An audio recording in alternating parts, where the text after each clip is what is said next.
buenos días, ahí les voy a compartir pantalla, un poco a los que ya nos conocen les voy a repetir un poquito quiénes somos, qué hacemos, pero para los nuevos es bueno que ya nos conozcan un poquito más. Este es nuestro ciclo de talleres virtuales de CAME en Cuba, están especialmente pensados para emprendedores y microempresas. La realidad es que todos los años veníamos haciendo videoconferencias desde el 2018 virtuales ya, pensando en que lleguen los conocimientos y que llegue nuestro contacto de manera frente al país y a todas las entidades que representamos y sus socios, así que lo empezamos una experiencia en 2018, 2019 la replicamos, sumamos también a los emprendedores, desde ahí quedamos.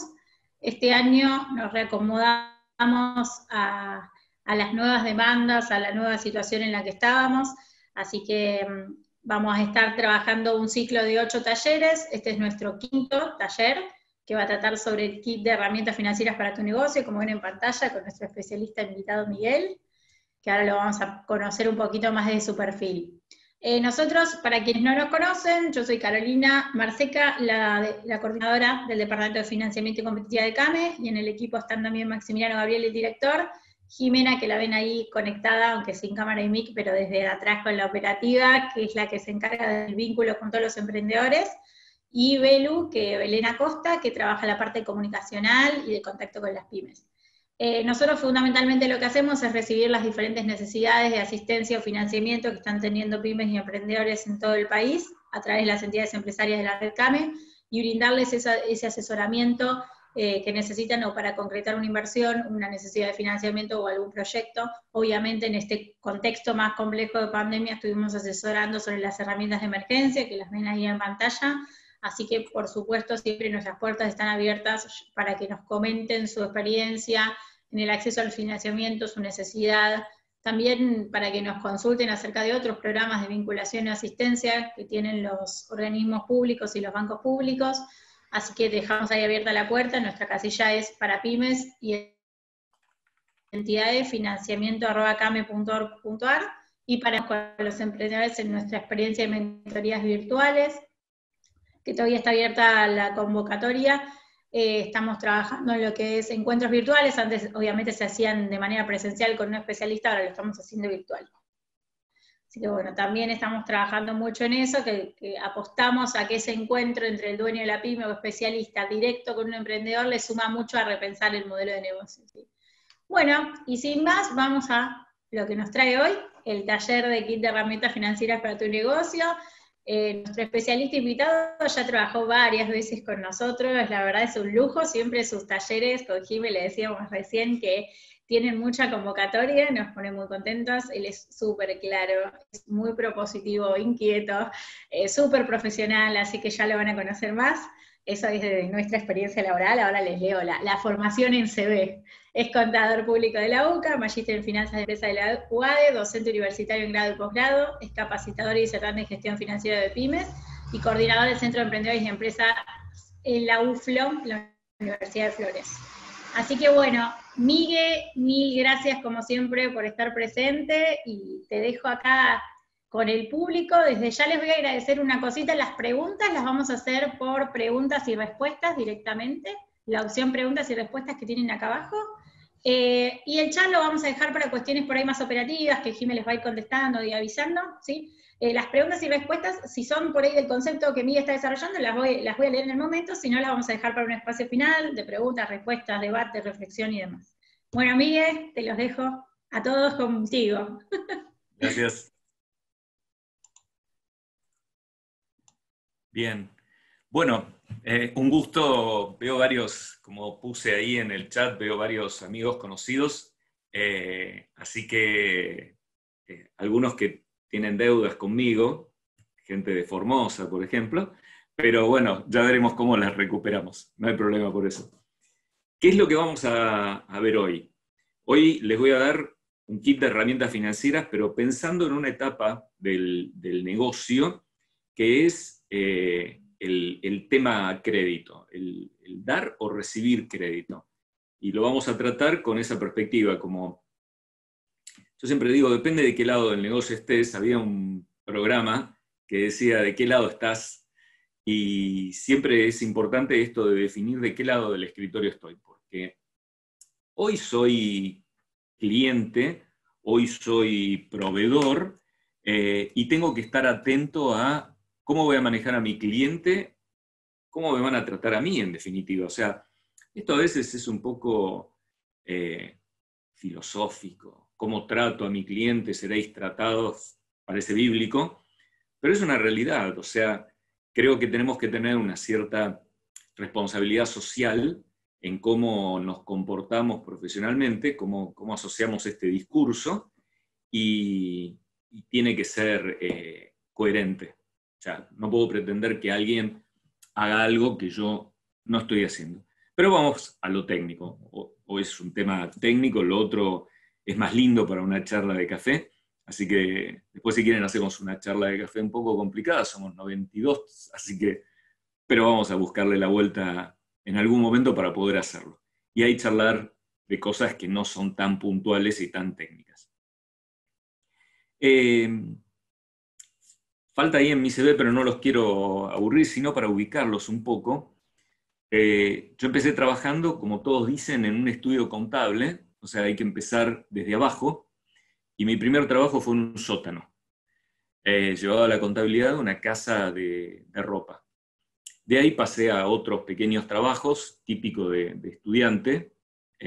Trabajé en una agencia marítima y inauguré, con 300 personas más, el edificio del Santander Río, el edificio blanco que está en Bartolomé Mitre y San Martín. A partir de ahí entré en el tema área financiera, pero nunca me terminó de cerrar el negocio financiero, esto de lo que hablamos muchas veces, la operatoria financiera pura, sino más me gustó la gestión financiera. Trabajé en el Banco del Buen Aire y ahí lo que manejaba era todo aquello que no estaba relacionado puramente con el negocio. Era más el análisis del negocio, el controlar para informes que se hacen periódicos a Banco Central de la información de riesgo crediticio, una especie de auditor interno, no con ese cargo, pero ver la gestión, cómo se estaba haciendo el trabajo, porque era lo que observaba el Banco Central, y el riesgo con el Banco Central de hacer algo mal es perder la patente. Esto quiere decir tenés que cerrar el banco. De allí trabajé en una compañía financiera, en Credilogros, una de las tantas vueltas de la economía argentina me hizo desarmar un negocio que era genial, porque funcionaba solo, de leasing, y en el 2001, mientras veía cómo caían las Torres Gemelas, hablaba con mi gerente, ¿qué vamos a hacer ahora? Porque el negocio hubo que desarmarlo en meses, porque no iba a haber crédito y el dólar se iba a ir a 4 pesos.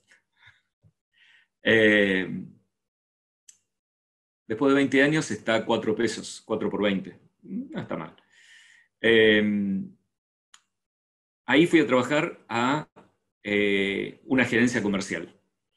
Y esto me hizo ver la parte de venta, que yo nunca la había hecho. Yo siempre había mirado el negocio desde, vení, que yo te evalúo. Y tenía que ir a buscar al cliente, lo cual tenía que salir a ver quién me convenía como cliente o quién me convenía como partner para poder trabajar con él.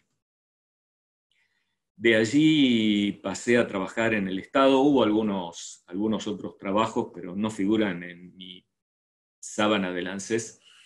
Y trabajé en el Estado, con un proyecto que me permitió conocer muchos de los que están hoy aquí, en el interior, donde mi función fue eso, también evaluar riesgo crediticio, pero con otra modalidad, para un fondeo del BID. Con lo cual no es lo mismo, porque no se buscaba una ganancia, sino que buscaba un cumplimiento, que la persona pudiera hacer el trabajo. En algún momento no dio para más, independientemente del gobierno, no dio para más el negocio, ya no funcionaba más el trabajo del BID, había un proceso que iba a ser medio largo de evaluación para volver a bajar fondos, con lo cual se desvirtuó mi trabajo totalmente, decidí dejar el Estado y me dediqué a transferir conocimiento. Todo lo que había aprendido, empezar a repartirlo entre las distintas personas y los distintos lugares, como invitaciones de CAME y otras organizaciones. Entonces, siempre me pregunté cómo podía ayudar a las pymes, y uno de los problemas más grandes que tienen las pymes desde mi lado, de haberlo visto como evaluador, es que están flojas de papeles. No vayamos a mirar por qué, pero le faltan cosas. No vamos a hablar puntualmente de eso, porque eso habría que hablar con cada uno de ustedes. Yo no tengo problema de hacerlo, pero no es para generalizarlo. Sería esto de, no, pero a mí no me pasa, y al otro sería eterno. Pero sí les voy a marcar cosas que a veces no nos damos cuenta que estamos haciendo y no nos acordamos. Arranque inicial, que yo sé que hay uno de allí que le va a gustar esto. Mi viejo era relojero y joyero. De allí que tengo un montón de relojes de distintas épocas y valores y demás, como el que tengo ahora puesto, que tiene historia familiar. Y en el año 70 vino un buque, un crucero, fletado por los japoneses de la Seiko y de otras empresas de relojería, pero digamos la Seiko era la fuerte en ese momento, para presentar el negocio de la relojería en Argentina. Anécdota, los Seiko que llegaron a Argentina llegaron antes que el barco y llegaron sin manuales para poder despiezarlos. Papá abrió uno, lo desarmó, lo volvió a armar, y cuando se juntó con los japoneses le dijo, es muy bueno el reloj, ¿eh? Sí, ya lo sabemos. No, yo lo desarmé y lo vi adentro, no podían creer. Los japoneses siempre le plantearon a la historia de la relojería que los relojes no se rompen. Un reloj mecánico, rueditas, no se rompe, sino que nace roto. Entonces muchas de las cosas que nos pasan nacen porque arrancamos equivocados, arrancamos haciendo mal las cosas. Y entonces el costo de recomponerlas siempre es mucho más alto. ¿Qué cosas podemos ver con respecto a esto? Bueno, estamos en una crisis económico-financiera provocada por pandemia, qué sé yo, pero es una crisis económica-financiera. Tenemos los negocios cerrados, no podemos vender, nos falta plata, no hay operaciones, no hay comercio, provocado por un tercero desconocido que vino de afuera a complicarnos la vida. Bueno, ¿qué es lo que nos enseña esta crisis? El exceso de confianza conduce a malas decisiones financieras.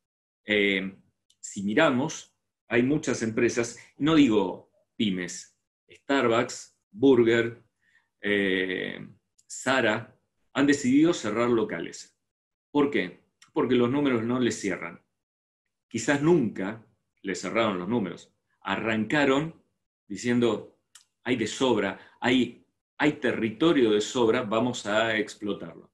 Un exceso de confianza. Empezar demasiado grande, empezar demasiado expandido en el territorio, no focalizarse, eso es un exceso de confianza. Y toda operación comercial lleva detrás una decisión financiera. Hay que poner dinero, de eso no hay duda. Algo que nos dimos cuenta también es que todos necesitan un fondo de emergencia. Esto del famoso fondo anticíclico, nos dimos cuenta que nos faltaba. Che, se me está acabando la plata. Y donde hay, no hay. Y puedo vender algo y algunas cosas no puedo vender. ¿De dónde puedo sacar plata? ¿Y puedo vender la computadora? Sí, fácil. ¿Y después con qué doy las charlas? Poco complicado. Bueno, pensar para futuro. Armarnos un fondo de emergencia, un fondo anticíclico, que nos permita cambiar la situación, tratar de controlarla hasta que pare un poco. Desarrollar múltiples flujos de ingresos es más importante de lo que pensamos. Un amigo hace años, un colega, un profesional, estaba trabajando muy bien y daba clases en la facultad por hobby, una materia. Llegó un día, el gerente con el cual él trabajaba dentro de esa empresa le dice, mirá, te agradecemos mucho, Chau. ¿Y ahora? Entonces, en una charla de café me dijo, ahí aprendí que no puedo tener una sola fuente de ingresos. Entonces empezó a tener clases en la universidad, pero en varias. Empezó a tener un trabajo, pero no dedicarle el 100%, y empezó a tener pequeños trabajos adicionales. Cosas chicas que pudiera manejar. Cuando fallaba uno, estaba el otro. La deuda apesta. Y acá algo que tenemos que trabajar es, hay que clasificar las deudas que tenemos. Hay deudas que son incómodas, de verle a un familiar, de verle a un amigo, de verle a un proveedor que después lo veo en el bar. Me contaba un gerente de Resistencia, de la sucursal que teníamos en Resistencia. Yo lo llamaba y le decía, che, ¿tenés clientes que vienen medio mal? ¿Qué pasa? Lo que pasa, Miguel, que son los padres de los amigos de mi hijo y los amigos con los cuales juego al fútbol. O sea, toda la vuelta se da muy rápidamente. Pero tengo que buscar que la deuda no sea molesta, no sea una carga. Eliminar la deuda hormiga. Podemos tener tiempo para revisar nuestro resumen de cuentas, empezar a mirar, ¿y este gasto qué es? ¿Qué es esto que me están cobrando? Pues 30 pesos, 300 pesos, 20 pesos, el IVA de no sabemos qué. Bueno, empezar a analizar, y quizás puedo evitar otro canal, puedo utilizar otro mecanismo para no tener que pagarlo. Bien, hay que buscarle la vuelta. Ahorrar para la jubilación no es para los débiles del corazón. Cuando recibo algo de ingreso, separar unas monedas para el futuro, esto del fondo anticíclico, cuando yo tenga necesidad de un fondo anticíclico, y tener un margen financiero, no vivir con el número justo. Pero el competidor, el mercado de al lado, hay que buscar un valor de diferenciación con el vecino, para decir, yo te cobro más caro, pero porque lo mío es mejor. Y eso nos permite sostener el margen financiero. La rueda de la economía nuestra está dada por pago a proveedores, compras, depósito en la bodega o algo así, un lugar de tránsito, la venta, la entrega, el cobro y el pago al proveedor y volver a empezar. Y acá quiero hacer referencia a algo muy importante que es el ciclo operativo y el ciclo de efectivo. Repensarlo un poco, tenerlo en mente, porque a veces nos olvidamos. Esto es una rueda que gira, depende de la cantidad de engranajes o el tornillo, a una velocidad que a veces ni nos damos cuenta y estamos, muchas veces pasa en los almacenes, kioscos y demás, que estamos comprando, le estamos pagando y ese mismo billete se lo da al proveedor. O cuántas veces nos ha ocurrido de, che, Miguel, ¿no tenés un billete de 1000? ¿Me vas a pagar con uno de 1000? Sí, tengo, dámelo para pagarle al proveedor. O sea, nuestro billete ni siquiera cambió de temperatura y ya se lo llevó alguien. Y ahí perdemos conciencia de plazos de operación. Nos olvidamos de este ciclo operativo y de efectivo. Yo acá lo coloqué en una línea de tiempo porque pienso que a veces es más visual para verlo hacia adelante. Es la misma rueda anterior, pero despiezada y estirada. La cadena desarmada y continuada. Compramos mercadería.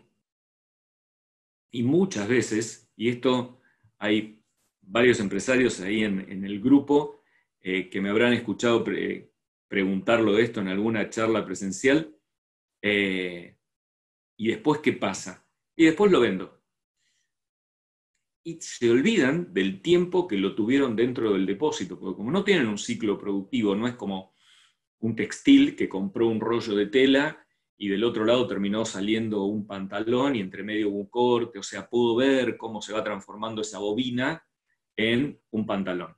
Hay muchos que lo que tienen es una caja, la abren, la colocan y chao, tiraron la caja o la vendieron al cartonero y se olvidaron que pasan un montón de días de ese producto colgado en la alacena y se dan cuenta cuando lo tocan y ven que tienen tierra. Porque después pensamos cuánto tiempo tardamos en cobrar. Y ahí puse 45 días por pensar en un plazo de pago que puedo coordinar con mi cliente. Quiere decir que desde que yo compro hasta que vuelvo a ver un peso, pasan 90 días. Y está todo bien si mi proveedor viene el día 91 a cobrar. Pero muchas veces pasa que viene el día 30. ¿Y cómo hago? Muchas veces nuestras decisiones están equivocadas porque nada más miramos cuánto tiempo le damos de plazo a nuestro cliente para pagarnos y nos olvidamos del tiempo que guardamos la mercadería en la bodega. Y tampoco nos damos cuenta porque tenemos un revolving constante del dinero. Entra dinero, sale, volvemos a cobrar, pagar, y la rueda va tan rápido que solo cuando nos pasan cosas como esta, una cuarentena corta o prolongada, el problema lo hubiéramos tenido siempre, nos damos cuenta de, mirá, cuántas cosas que tengo en el stock que no las estoy utilizando, cuántas cosas que hoy tendría que estar vendiendo y no estoy vendiendo, un negocio textil que es el más complicado, me parece, estructuralmente para manejarlo desde el punto de vista financiero. Cuando arranca la pandemia estaba entre que liquido la ropa de verano, empiezo a vender la ropa de invierno y ahora está dada vuelta la rueda. Entonces, es una vuelta, una complicación terrorífica esta. Y nos olvidamos porque estamos inmersos todo el día en dar vueltas al negocio. Un consejo. Dentro de la empresa, si pueden, si se los da el tamaño, hace falta 2 personas, una que esté dedicada a apagar el incendio, controlar este ciclo de efectivo y operativo, el ciclo comercial y el de caja. Y otra, a pensar para adelante para que esto no nos vuelva a pasar. ¿Cómo es mi negocio? ¿Cómo está funcionando? Y empezar a marcarnos en el calendario el tiempo, la fecha y demás. ¿Cuántas veces les pasó de ir a vender una alhaja antigua, una cosa que era de la abuela, y te dan 2,50 pesos, y cuando vas a querer comprarla, te la cobran $2.500,50? ¿Por qué? Porque hubo un montón de tiempo, quizás el anticuario tiene ese bien 1 año, 2 años en el depósito, y tiene que recuperar una gran cantidad de dinero que es guardarlo en el depósito. Bueno, ellos se dan cuenta porque es muy evidente. El negocio, cuanto más chiquito, a veces menos nos damos cuenta, pues todavía más rápida la rueda. Entonces, cuando me pasa esto, que le tengo que pagar a mi proveedor antes de haber cobrado, y voy a tener un agujero de 60 días, y vaya a saber de qué volumen de dinero, digo, acá necesito plata, me tengo que ir a financiar. Y no importa dónde nos vamos a financiar, después voy a hablar de una de las cosas que más disfruté en mi época de trabajo, una de las tantas que he disfrutado. Les voy a contar cómo funcionan las sociedades de garantía recíprocas, que son un área muy relevante para poder trabajar, para poder operar con ellos. ¿Cuándo me financio inteligentemente? Primero, cuando invierto en proyectos de riesgo, y porque somos pymes, tenemos un grado de optimismo que es altísimo. Entonces, corremos el riesgo, pero con la expectativa de funcionar. Hoy hablaba con 2 personas. Ayer hablaba con una persona que me contó su historia y me dice, y empecé con un emprendimiento de turismo en enero. Timing perfecto, decía ella. Y una chica que empezó en San Miguel, con un local de pastelería, una cafetería chiquita, pero muy coqueta, y tuvo que cerrarla, claro. No tuvo tiempo de darle ritmo, de que tomara temperatura al negocio, ni siquiera que calentara la cafetera, si quieren decir. Pero bueno, somos optimistas por naturaleza. Eso me hace pensar que cuando todo esto vuelva a recomponerse, no es como cuando uno ve las películas de después de la Segunda Guerra Mundial y ve, qué sé yo, Berlín arrasada o cualquier otra ciudad, porque ahí hay que recomponerla. Acá tenemos todo. Lo que nos falta es volver a darnos cuenta de la rutina de operación que tenemos que volver a tener. Algunos estarán, otros no estarán, pero bueno, hay que volver. Y yo creo que todo dentro de un tiempo va a volver. Va a ser un 2020 para el olvido y un 2021 para el recuerdo. Me oriento a resultados. Lo que decía mi viejo, no se rompe, nace roto.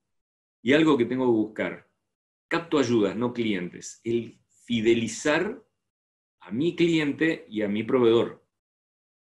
Tengo que generar esto de fidelidades, de que uno me viene a comprar, no porque solo soy buen tipo, sino porque le doy productos de calidad y lo ayudo. Buscar aliados para entrar al negocio, el prestador financiero, que se convierta en un aliado, no un mero prestador de dinero. Esto que muchas veces se dijo con los préstamos que nos dan el Fondo Monetario, Banco Mundial, bancos y demás, y después lo llamamos fondo buitre, todo eso. En algún momento consideraron que éramos buenos para prestarnos, o sea, en algún momento uno consideró que era bueno para prestar, entonces sos medio socio mío. Tenés que entender que vos analizaste y viste el negocio. Cuando nosotros le financiamos a un cliente, también tenemos que mirar que somos aliados, o sea, no por el mero hecho de agarrar y decir vendo, le tengo que financiar per se. Por ahí lo estoy matando, por ahí no lo estoy ayudando. Tenía un cliente que viene y me pide un crédito. Don Miguel, necesito plata. ¿Y para qué necesitas plata? ¿Qué tenés idea de hacer? No, porque yo, el tipo muy arriesgado. Soy herrero, usted sabe que trabajamos con la soldadora y todo eso, y tengo unos chapones en el piso para trabajar. Lo vi en Chaco también esto, los trabajadores con muebles de algarrobo, trabajando con equipo eléctrico sobre chapas y barro. Nunca supe por qué no se prendían, no pasaba y los veía iluminados de los cortocircuitos. Le digo, bueno, bárbaro, ¿cuánto necesitas? Bárbaro, cerramos el número. Se hizo la losa. Al tiempo viene y me dice, ¿qué tal, don Miguel? Ahora necesito hacer el techito, porque si no, los días de lluvia no puedo trabajar, hacer el techito. Y así fue haciendo de a poco, y se volvió un socio del negocio. Don Miguel, ahí necesita un marco porque se le va a caer eso, vino y me lo hizo. No me lo regaló, pero se generó un vínculo más allá del mero negocio financiero. Tener opciones B, fondo de emergencia, si no puedo trabajar en esto, ¿de qué voy a trabajar? Necesito variabilizar costos, cuanto más dura es mi estructura, más difícil es salir, bueno, tratar de ayudarlo. Entremos un poco en riesgo y después si van teniendo dudas o preguntas, Carolina o Jimé me la van a pasar, así que vamos viéndolo. Algunas cuestiones sobre riesgo. Y esta pregunta se lo hace del otro lado, o sea, el que nos da crédito a nosotros también se las hizo, nosotros tenemos que hacerlas. ¿Por qué tengo que otorgar crédito? Porque la competencia de crédito. Bueno, está bien, si la competencia da crédito, pero vos no te cierra, porque para dar crédito hay que tener caja. Si vos no tenés suficiente caja, no podés estar dando crédito simplemente por la cara bonita de quien viene a comprar. Ahora, tengo que estar convencido de que cuando entre en la rueda de dar crédito, estoy corriendo el riesgo de no cobrar. Así que tengo que ser muy cuidadoso de a quién le presto. Ese es el riesgo que corremos, el riesgo de no recuperar el dinero. Pero le cobro intereses. Hay viejos chistes de judíos que dicen, Dios no vende tela, yo no doy bendiciones, o cosas por el estilo, siempre hay variantes. Si yo no puedo dar crédito, no lo tengo que dar y tengo que tener en cuenta que el riesgo que voy a correr es no recuperar el capital invertido. A veces tenemos esto que es una buena venta. A pesar de que alguno me va a criticar, sabiendo a quién le tengo que vender es relativamente fácil, dando plazos infinitos de pago. ¿Quién no se va a comprar un auto si yo te doy 5 años para pagarme el precio de hoy dividido en cuotas? Cualquiera casi agarra viaje para hacer eso. Porque sabe que dentro de un tiempo eso va haciendo que el auto valga nada en deuda. Si no la cobro, estoy en un problema. Una buena venta es aquella que yo puedo cobrar, aquella que yo puedo obtener el dinero. ¿Y qué es cobrar? Poder hacerme del dinero, no que me dé un cheque. No, tiene que ser algo que yo pueda transformar en efectivo, porque del otro lado hay un proveedor esperándome con la misma idea. ¿Cuál es el ciclo de crédito que tengo? Bueno, necesito planificar, presupuestar para adelante, tener políticas de crédito, no hace falta hacerse un manual, un cuaderno bien hecho con todas las ideas es importante, mantener el control, no dejar que el negocio se me escape, si se atrasó, llamarlo, no esperar al momento grave, buscar la cobranza y si todo no funciona, aceptar la pérdida. O sea, ya no va más, no puedo cobrar, listo, olvídate y sacate el problema de encima. Dejarlo ir, bueno, es real en esto. Abandonemos porque ya no tiene más sentido el negocio. Para poder prestarle a alguien, yo también tengo que ver el entorno donde está la persona. Y es lo que miran cuando yo tomo crédito. Entonces, yo no puedo esperar que alguien confíe en mí. Hace unos años había muchos problemas para comercio exterior. Cualquier cosa que uno quisiera hacerle, exportar, importar, era problemático. ¿Quién te va a dar crédito en una situación de ese extremo? Porque sabés que el problema es que no, yo te doy crédito para que vos hagas comercio exterior y por ahí no podés vender al exterior. Bueno, tengo que ser consciente de que quien me está mirando y al que yo le presto tiene que entender que si el factor macro, político, económico, social, tecnológico no es favorable, no le voy a poder prestar. Ahora, si viene alguien hoy y me dice que está desarrollando todo lo que es en su negocio aplicaciones digitales para poder ampliar las ventas a través de e-commerce, bueno, quizás es una buena beta, porque hoy el modelo de negocio futuro nos hace pensar que vamos a trabajar mucho con e-commerce. Por ahí el cliente viene a retirar el producto, pero quizás lo compre primero o lo vea primero por internet y después recién venga a comprarlo. Entonces tengo que ser muy convincente sin el contacto. Los factores mesos, el entorno específico, dónde está ubicado el negocio, no es lo mismo que esté ubicado en un restaurancito en la costanera de Formosa, cerca de donde está la estación, que a 15 cuadras, donde por ahí está medio vacío y desolado y estamos lejos del río que no tiene atractivos. Bueno, es muy distinto el entorno puntual donde estamos. Hay algunos que no son totalmente manejables, que no son gerenciables, y esto habla del funcionamiento interno del negocio y de la relación que tengo con él, que genera que haya ciertos mercados o industrias específicas que hoy están florecientes y hay otras que no. Hay industrias que han ganado mucho, delivery, y hay otras que han caído, hotelería, aeronavegación. Bueno, son mercados que sin duda se van a recuperar, pero estamos en la cola de la recuperación general. ¿Y cómo es la estructura de la operación? ¿Cómo comerciás? ¿Cómo trabajás? ¿Cómo operás? Bueno, eso hace que yo tenga que repensar, bueno, ojo a quién le estoy prestando, porque me estoy metiendo en un lío y acá en la estructura de la operación, por ahí yo, como comerciante que le estoy dando crédito a otro comerciante, cliente, estoy siendo factor de riesgo para él mismo, o sea, para mí. Yo mismo me estoy comiendo la cola como el perro.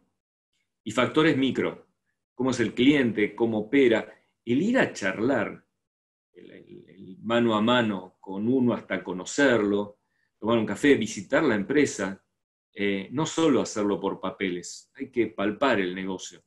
La gente del interior lo tiene mucho más claro porque tienen más ventaja de cercanía, que en capital estamos muy acelerados. Pero la cercanía te hace conocer quién es y cómo trabaja y cómo opera. Bueno, todo eso me va a dar un perfil de a quién le estoy prestando y a partir de ahí decido cuánto, cómo y con qué costo le voy a prestar. ¿Qué es lo que tengo que mirar? Lo que se llaman las 5C del crédito. Esto, aquel que quiera entrar a trabajar en el área de créditos, esto lo tiene que saber. Es una de las preguntas típicas. Esto de la charla que decíamos antes me va a dar el carácter. ¿Puede pagar? Perdón, más que puede pagar. ¿Quiere pagar?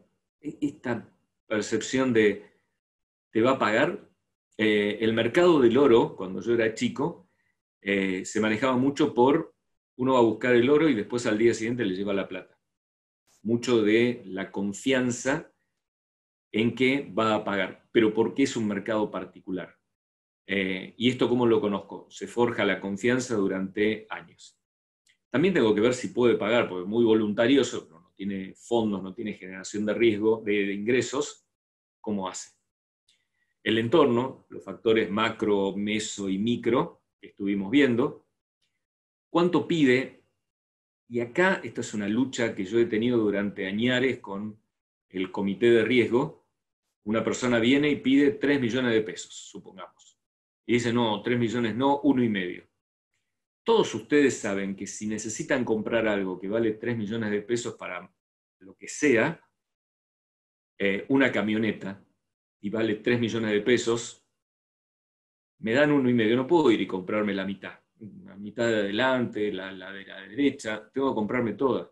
Y si no me dieron, voy a ir a buscar a otro lugar que generalmente bajó de categoría y es peor para conseguir lo que me falta. Es preferible decirle, no te puedo dar todo lo que vos querés y sé que si te doy una parte te vas a meter en un problema superior, entonces no te financio. Es preferible eso a decirle, no, no le vamos a dar los 3 millones, le vamos a dar 1,5 millones. Y el otro lo va a ir a buscar en la cueva que conocemos de la otra cuadra y se va a meter en un problemón. Y después garantías. Los bancos te piden habitualmente garantías reales, una prenda, una hipoteca. ¿Qué otras garantías tengo? Un fondo, un depósito, un no comprarme más de lo que calculás que vas a vender en el próximo mes.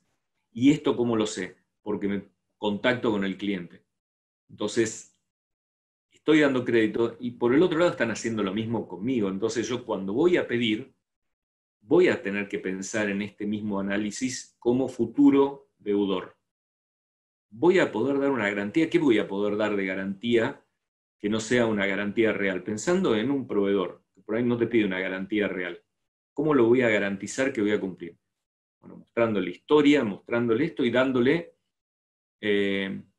un plazo fijo, por ejemplo. Constituir un documento en manos de ambos, hacer un depósito en moneda extranjera en una cuenta que tengamos entre los dos. Hay que buscarle una vuelta, hay que encontrarle una vuelta para este negocio. Un socio que dé garantías, bueno, hay que buscarle una vuelta, pero la garantía no tiene que ser lo que me defina el negocio, salvo que lo que yo quiera es quedarme con un auto, con una casa. ¿Bien? Algunos consejos que da el IERAL PYME, que es una organización orientada puramente a asistir a las pymes, como otras tantas, miembros de CAME y demás. Así que el área de financiamiento seguro tiene estos mismos consejos. Así que vamos a analizarlos un poco. Monto a solicitar, ser ajustado con lo que estamos pidiendo. No le pido un poquitito de más por las dudas, no. Ser coherentes. ¿A qué lo vamos a utilizar? O sea, si compro algo, ¿para qué? ¿Cuál es tu negocio? ¿Qué vas a hacer con esto? ¿Quién va a pagar, que es el negocio, esta máquina que te estás comprando?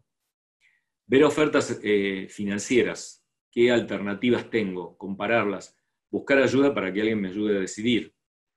Buscar herramientas. Una cosa es estructura, la otra la herramienta. Me quiero comprar una camioneta, una chata para el campo. Bárbaro, genial. ¿Cómo la vas a comprar? Con un descubierto en cuenta.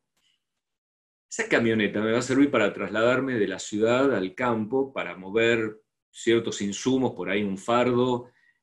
Tengo una empresa que hace arándanos en el sur, para mover los arándanos de ahí hasta el lugar donde se trasladan para Buenos Aires.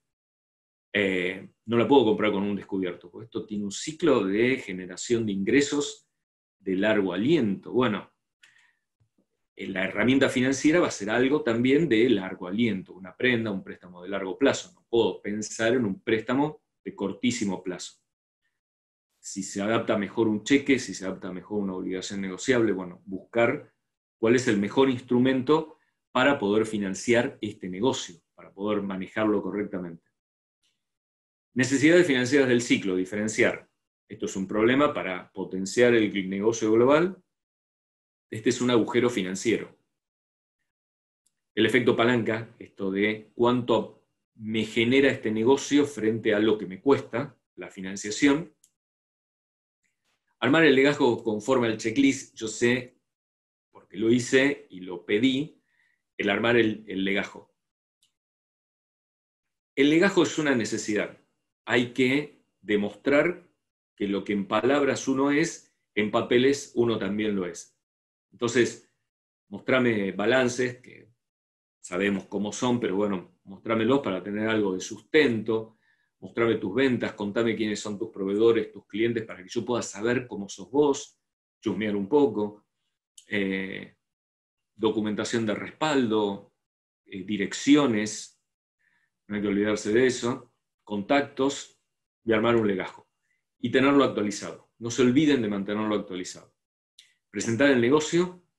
El negocio no es simplemente a qué te dedicas. Me dedico a vender relojes. No, eso lo hace cualquiera. Lo que yo te doy es una experiencia donde vos vas a poder tener el control del tiempo y sentir esta sensación de viajar a través del hiperespacio. ¿Qué experiencia te doy? Te vendo viajes. No, yo te doy una experiencia del turismo. Vas a disfrutar desde el primer momento, desde que salgas de tu casa, una experiencia especial. Eso es lo que yo vendo. Fiesta por fiesta. Una experiencia, un disfrute, un entorno, una satisfacción, una reunión de amigos. Entonces poder presentarlo, porque eso es lo que va a tener valor. Y aceptar la visita de funcionarios. Y hacerlas. Depende de qué lado estemos, pero hacerlas. Conocer el negocio desde el otro lado, ir y mirar. Que no sea todo papelería. Si tienen dudas de esto, miren La Tregua con Lupi, cuando van a presentar la fábrica, aquellos que tienen unos cuantos años la habrán visto, y la fábrica eran 4 cajas de cartón o 20 apiladas y espejos que se iban moviendo, lo que hacía parecer que el local era espectacular. Bueno, hay que tener cuidado con eso. Bien, hasta acá, ¿qué fue lo que vimos? Todos los problemas que se nos pueden presentar nos van a dar una pauta de necesito financiación, ya no encontré la vuelta. Y yo acá lo que les voy a hablar es de mecanismos de financiación, pero rápido, sencillo, no entrar en mucha vuelta y hablarles sobre alternativas distintas a solamente el banco cuando yo tengo que ir a financiarme. Y pensar que puede ser también una alternativa de inversión y de negocio aparte. Pero hablemos un poquito de mecanismos de financiación. Sabemos que hay 2 lugares donde consigo fondos, privado y público. Público hoy, tenemos créditos a la tasa del 24, sé que es difícil encontrarlos y todo lo demás. Yo ya sé. Así que no, pero están, hay que buscar alternativas. Hay, por ejemplo, crédito fiscal de capacitación. ¿Me puede servir? Sí. ¿Por qué? Porque tengo que capacitar a mis empleados. Y de algún lado hay que sacar la plata. ¿Y de dónde? De crédito fiscal que se me genera y eso me permite no pagar impuestos. ¿Pero cuándo me lo devuelve el Estado? Hoy tenés una necesidad que es entrenar a tus empleados para que puedan manejar herramientas electrónicas. Bueno, o incorporar en tu empresa instrumental, físico, o reformular un área. Bueno, hay cosas que se pueden hacer. Es algo para analizar. Hablen con el área de financiamiento de CAME, van a tener alternativas para poder manejarlo.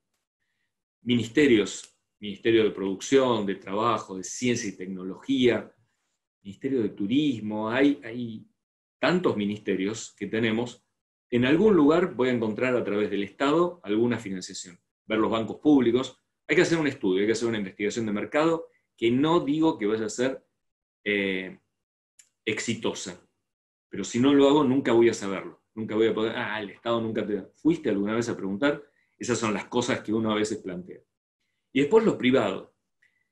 Bancos, típico, sociedades de garantía recíprocas y fondos de inversión. Depende en qué escala del negocio estemos, un fondo de inversión puede servir. Me va a dar inyección para mover mi negocio. Pensemos hoy y pensemos para adelante. Otro consejo. Hoy estamos todos concentrados en un túnel cerrado, cada vez más chico, que es el hoy. No te lo niego. Pero tenemos que pensar para adelante. Porque si yo no tengo pensado que hay un mañana, ¿qué hacemos hoy? O sea, ¿con qué sentido seguimos haciendo lo que hacemos? ¿Esto es puntual? Sí. ¿Es demasiado largo? Sí.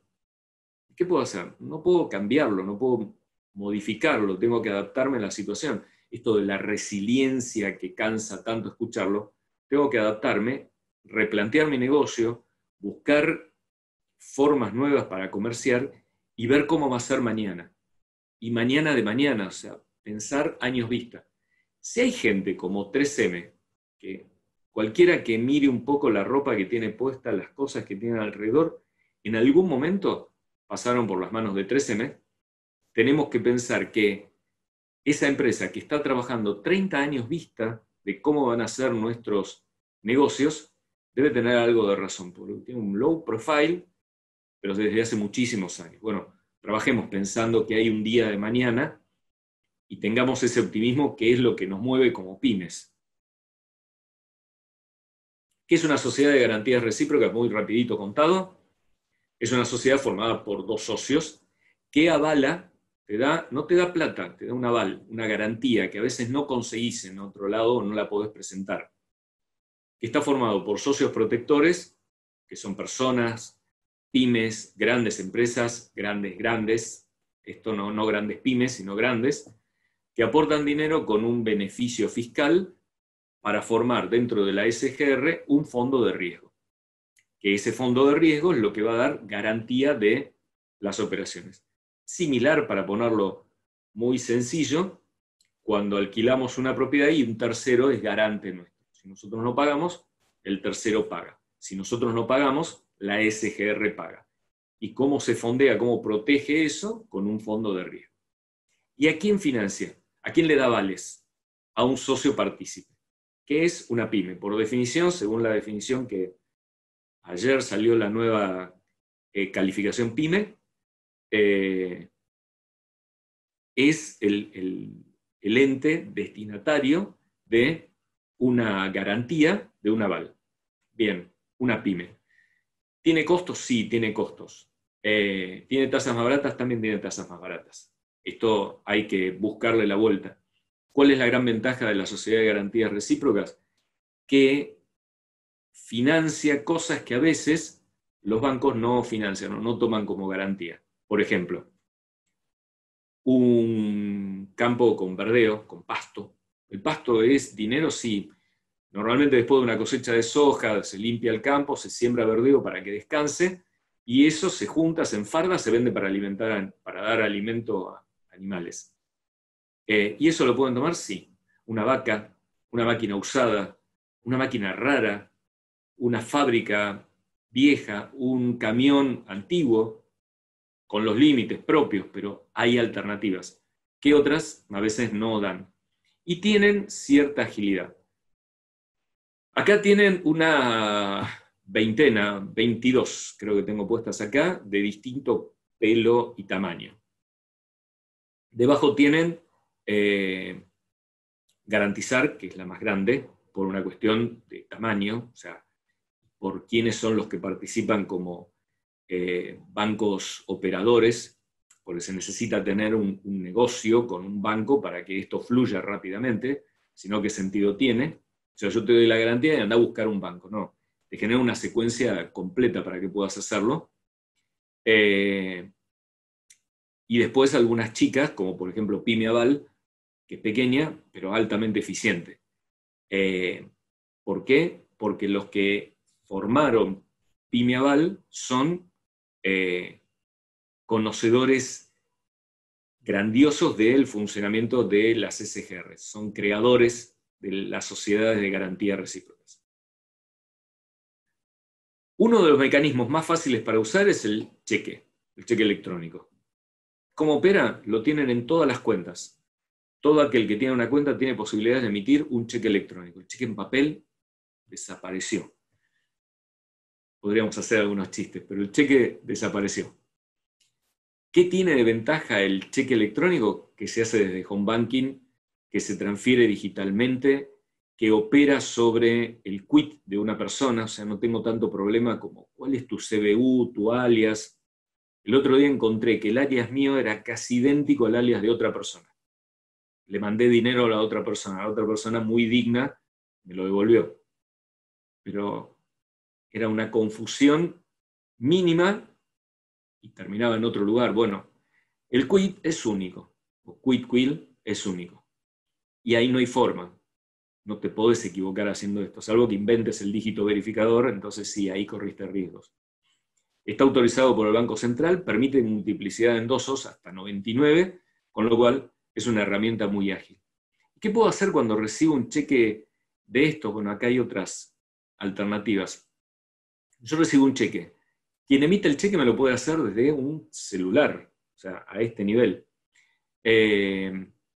Entonces, lo envía, lo transmite, yo lo recibo, si quiero lo acepto, si no, no lo acepto, porque por ahí puede haber habido un error, puede estar mal el monto, o sea que no corresponda con lo que me debe, puede ser que no estén bien las fechas, que no coincida con las fechas que habíamos coordinado para emisión del cheque y fecha de vencimiento, motivos varios.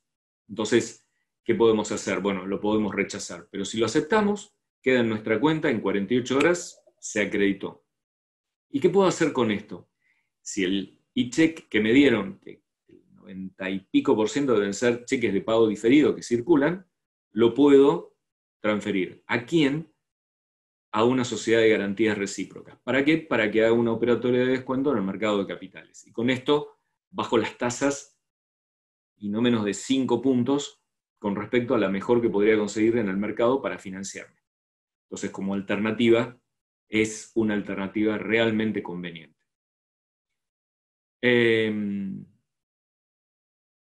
Consejos finales para tomar decisiones inteligentes para no ahogarse en deudas o créditos. O sea, no endeudarme por demás, ni financiar a mis clientes por demás. También, consejo de mi viejo, el primero, la desesperación no es buena consejera. Los relojes son muy bonitos, pero cuando uno le saca cierto tornillo, corre el riesgo de que el reloj salga volando completamente porque adentro tiene muelles, resortes, que están puestos a presión con determinados tornillos. Y si no se sacan con cuidado y en orden, sale volando. Y el salir volando, considerablemente, quiere decir que un tornillo que tiene quizás 1 milímetro por 1 milímetro, cae al piso y hay que buscarlo.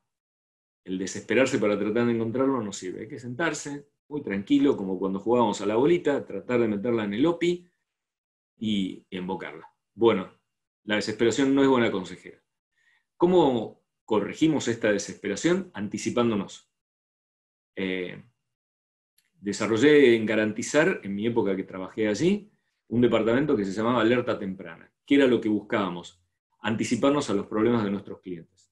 Hablar con nuestro cliente para ver cómo venís con los pagos. ¿Vas a poder pagar a fin de mes? Sacar fotos satelitales porque había campos, ver cómo estaba la producción del campo para poder anticiparse. Conocer la calificación. Hoy no es necesario, pero después estar aceitada la relación con quien me va a financiar, pedirle la calificación. ¿Me calificarías para saber cuánto puedo pedir? Tengo algunas ideas de negocio, pero quiero saber si dispongo de plata. Tener la documentación básica siempre lista. La primera vez es muy complicado armar la carpeta.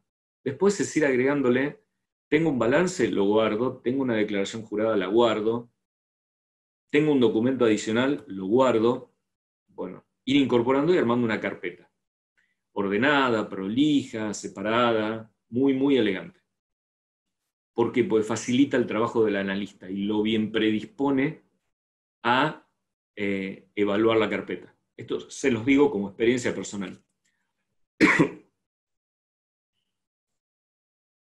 Ver el flujo de fondos, prospectar, anticiparse en lo que nos va a venir.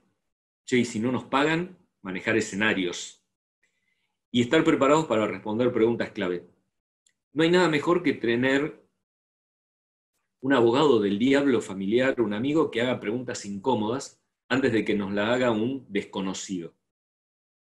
Entonces, esto nos aceita para una posible entrevista a la hora de pedir un crédito. Este es un buen momento para prepararse. Estoy angustiado por otros problemas, pero tenemos que mirar el adelante, tenemos que mirar el mañana y aprender a delegar. No puedo con todo. Todos ustedes seguro tienen al menos un contador. Si el contador no los puede ayudar, pidan ayuda a un tercero. No se pongan ustedes solos a hacer esto. Pero me cobra el otro. Sí, pero ¿qué es peor?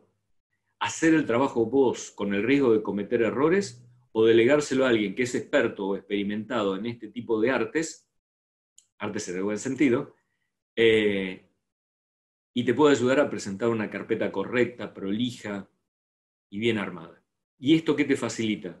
Obtener el crédito que tanto estás necesitando o financiar a un tercero. Les agradezco mucho, espero que haya sido de utilidad todo esto, que le hayas ordenado la cabeza, que muchas veces es lo que nos pasa.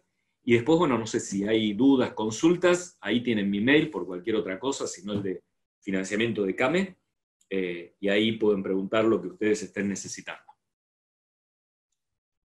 Bueno, gracias, Miguel. Yo ahí hay preguntas, te las voy a ir leyendo. Gracias por la exposición. También fui tomando nota de algunas cosas que quería resaltar y por ahí agregar algunos comentarios desde el departamento, así charlamos un poquito. La verdad que me quedé con varias cosas de la relación con cliente-proveedor, esto de que cuando financias al cliente sos su aliado, que muchas veces no se ve, solamente no se para la pelota y se hace lo mismo que hace la competencia para esto, ser competitivos en el mercado sin ver los riesgos que puede implicar para uno, no solo el cambio de financiar al cliente, sino cualquier cambio, ¿no?, que incorporás en el modelo de negocio. Yo sé que, bueno, vos también sos muy versado en lo que es modelo de negocios, y esto sucede, ¿no? Esto de parar, esto último que decías, de consultar a alguien, si yo o sea, entender que uno no tiene la capacidad para ver todo, todas las aristas, que necesitas de ese consejo externo. Nosotros obviamente cada uno decide a quién consulta, qué abogado del diablo o no, como dijo Miguel, pero nosotros en ese sentido dejamos la puerta abierta para todo ese tipo de consultas y analizarlas con ustedes. Después otra cosa que anoté es el tema de financiarse, ¿no? Estos 9 pasos y esas preguntas, interrogantes que hay que hacerse antes. Muchas veces nos pasa a nosotras que nos consultan directamente, siempre cuando encuestamos, nos dicen que el primer problema, el mayor problema que tienen es la falta de capital y de financiamiento. Y muchas veces cuando uno se pone a conversar un poquito más hondo en lo que le está pasando a ese negocio, en realidad tendría que hacer unos pasitos antes de obtener ese financiamiento. Porque muchas veces el financiamiento, más que ayudarte, puede hundirte. No nos olvidemos que es tomar una deuda futura, o sea, hay que devolverla. Entonces, ¿está mi modelo de negocios en el momento para asumir un crédito? Eso es una pregunta que siempre la terminamos haciendo nosotras, porque ahí hay como una cuestión de no mirar tal vez internamente el momento de la empresa, si es el momento oportuno. Hasta hace poco vos tenés créditos a tasa cero para monotributo, por ejemplo. Sí.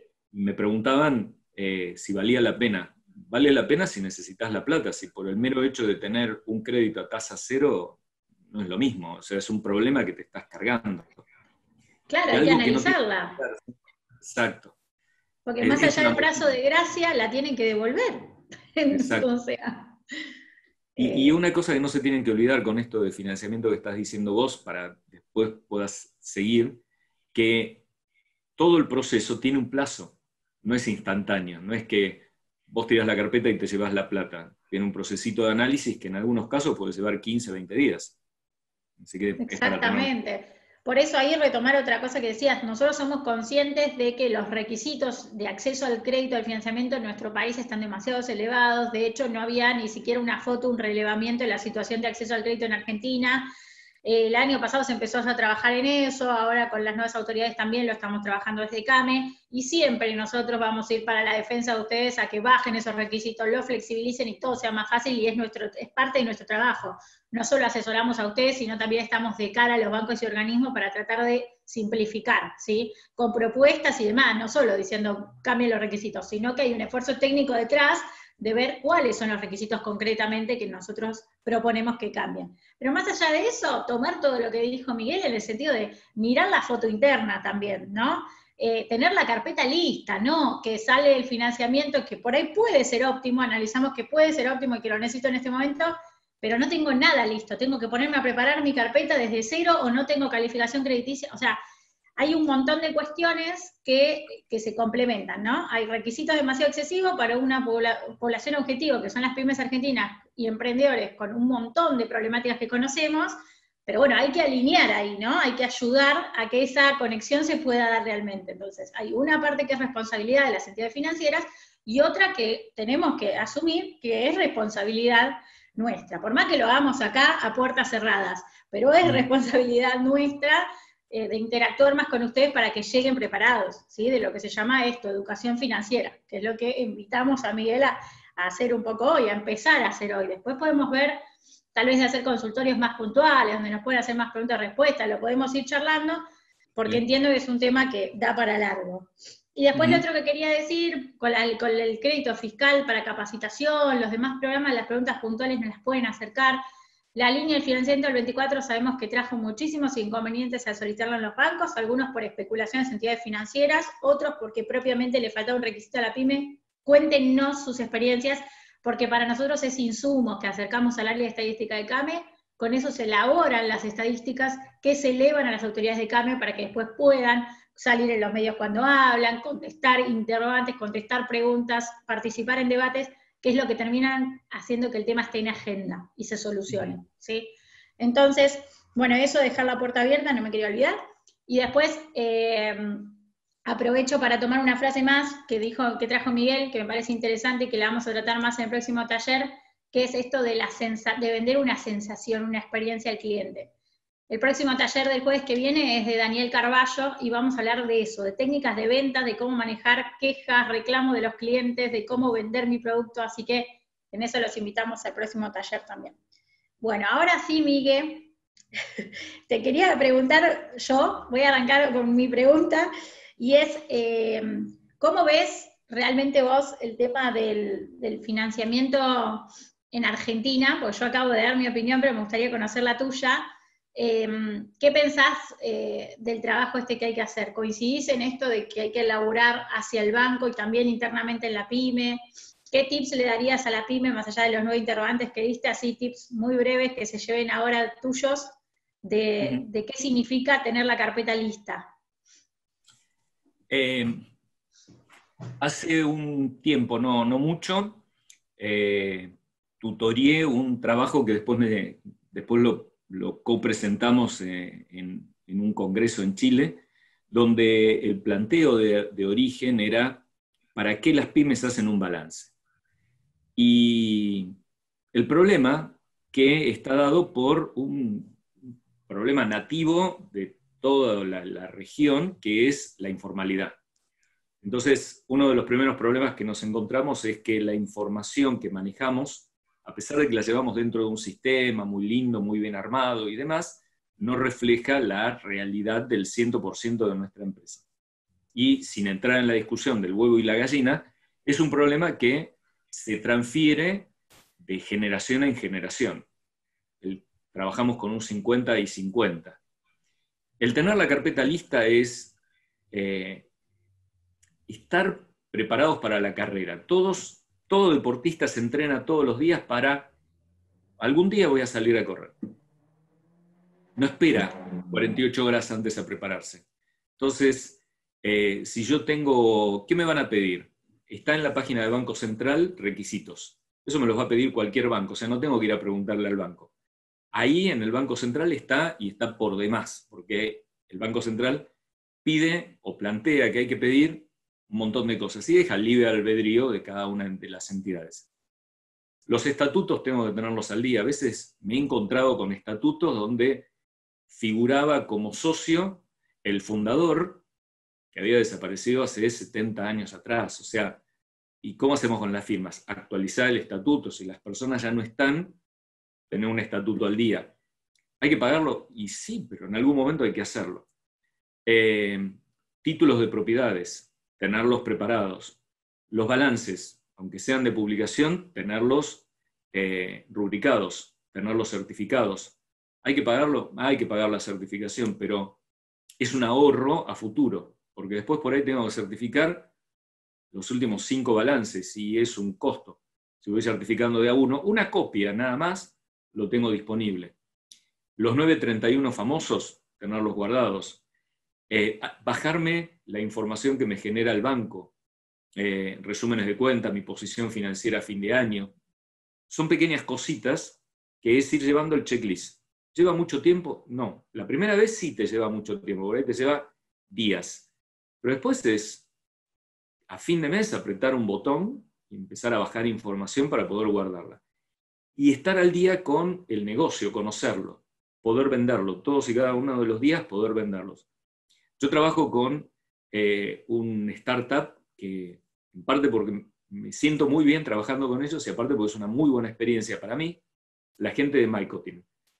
Y ellos están en un proceso de reestructuración porque nos van cambiando la bocha de dónde va esto de la pandemia y nos obliga a estar atentos a cómo es nuestro negocio cada día, porque cada día va teniendo como un perfil diferente porque va cambiando la forma de manejarte. Yo no puedo ir y decir que si mi negocio requiere e-commerce, decir, no sé cómo funciona el e-commerce, tengo que estar enganchado en el tema, tengo que estar actualizado. Y pedirle al contador que se ponga las pilas y tenga las declaraciones juradas al día, los balances al día, esto de, para eso te pago, pedírselo, exigirlo. Sí, y que no nos agarre la necesidad de financiamiento ya evaluada como necesaria sin nada de todo esto, listo. Eso es lo que no tiene que pasar, y es lo que muchas veces pasa. El estar trabajando en advance, o sea, si ya sabes que en junio vas a pagar el aguinaldo o en julio vas a pagar el aguinaldo, no podés preocuparte de cómo voy a pagar el aguinaldo el 15 de junio. Y después ahí también un tip que nos pasó mucho, o sea, me dicen, necesito comprar capital de trabajo en este medio contexto de la pandemia, ¿no? Y el banco no me da esa línea. Bueno, hay que buscar las otras opciones. Tal vez podés financiar la parte de sueldos si tenés a tus empleados cobrando ese banco, eso te da mayor liquidez, y con esa liquidez hacen la compra del stock. Digo, hay que buscarle la forma, y es buenísimo que se asesoren, que consulten, que curioseen, no se queden con el no enseguida, y como dice Miguel, no se queden sin preparar nada de antes, ¿sí? Porque no se puede ir a golpear la puerta con todo eso sin hacer, porque ahí es donde nos quedamos sin cupos, sin dinero, donde no llegamos a concretar ese financiamiento, ¿sí? Exacto. Voy con las preguntas. Dale. Dice, Marta, ¿dónde debería buscar financiamiento un artesano que busca exportar? Bueno, hay... no es una cámara específica, si fuera hay otras cámaras que sí tienen, pero yo no estoy seguro con CAME, pero seguro CAME tiene un área de comercio exterior. Tenemos, ahora iba a así que ahí tenés un buen canal para empezar a preguntar. En la parte de Ministerio de Producción, la Secretaría PYME tiene actividades de promoción de exportaciones. Los bancos, algunos bancos también tienen sus algunos líneas. bancos tienen. Sí, estoy pensando más de lugares alternativos para eso. Hay muchas fundaciones, esto aparte de eso, hay todo un ecosistema emprendedor. Hay una sociedad que aglutina la mayor parte de esas, que es ASEA, Asociación de Emprendedores Argentinos, que tiene mucho material para poder encontrar líneas de financiamiento y un muy buen contacto para poder hacerlo. Si quiere contactarme, tienen ahí mi mail, así que pueden preguntarme y los puedo contactar con la gente del ecosistema que se dedica a eso puntualmente. Tenemos un convenio de colaboración nosotros también con ASEA, así que tranquilamente nos pueden contactar a través de financiamiento y los derivamos. Y también con el área de comercio exterior, que es comercioexterior@came.org.ar. Y lo vamos viendo. Hubieron algunos programas que nosotras seguimos proponiendo que vuelvan, como fueron con financiamiento del BID en su momento, aportes no reembolsables para aquellos que querían exportar. Así que ahí la Subsecretaría de Financiamiento de ACEPYME, como decía Miguel, está haciendo un trabajo de revisión, a ver qué más pueden hacer para lo que es aportes o créditos muy blandos para exportaciones. También está esa puerta abierta, que no está vigente todavía, pero bueno, la están analizando. Sí, sí. Las SGR, te preguntan, ¿las SGR constituyen el marco legal que posibilita los fondos comunes de inversión que ofrecen los bancos? Te dice Mercado Pago, etcétera. Ahí medio que no entendí esa pregunta. Entiendo que te pregunta si la SGR es el marco legal que posibilita los fondos comunes de inversión que ofrecen los bancos. A ver, los fondos comunes de inversión, Claro, hay que aclarar eso primero. claro, los fondos comunes de inversión son un canal de inversión que tienen las personas para poder canalizar cantidades de dinero mucho menores que las que uno requeriría para poder operar con buena rentabilidad dentro de la compra de bonos y acciones, y facilita el hecho de que hay una sociedad dentro de la conformación del Fondo Común de Inversión, que se dedica específicamente a gestionar las compras y ventas de activo para ganar plata. Es como hacer una vaquita para comprar acciones. En forma muy, muy bruta explicado, eso es un fondo común de inversión.